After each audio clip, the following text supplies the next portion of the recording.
Hello everybody, welcome back. আজকে আমরা conditional সেন্টেন্সগুলি সম্বন্ধে জানব। কন্ডিশনাল সেন্টেন্সগুলি কিভাবে চিনব এবং কোন সেন্টেন্সটিকে কি ধরনের কন্ডিশনাল সেন্টেন্স আছে সেটিকে আমরা আজকে আলোচনা করব। যেমন কন্ডিশনাল সেন্টেন্সগুলি, প্রথমত কন্ডিশনাল সেন্টেন্সগুলি ইফ দিয়ে শুরু হয় এবং এদের মধ্যে একটি কন্ডিশন থাকে।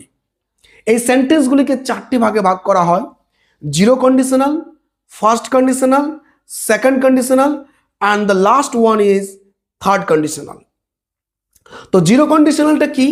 জিরো কন্ডিশনালটা হচ্ছে যখন কোনো ঘটনা সত্য প্রকাশ করবে, সর্বদা সত্য প্রকাশ করবে এবং এর মধ্যে একটি বৈজ্ঞানিক সত্য থাকবে, অর্থাৎ ইউনিভার্সাল ট্রুথ থাকবে।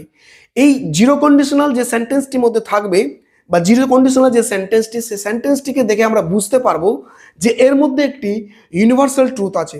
তাহলে এই ধরনের সেন্টেন্সগুলি কিভাবে বলবো এবং কিভাবে লিখবো তার একটা গঠন আছে। তাহলে জিরো কন্ডিশনাল সেন্টেন্সটির গঠনটা হচ্ছে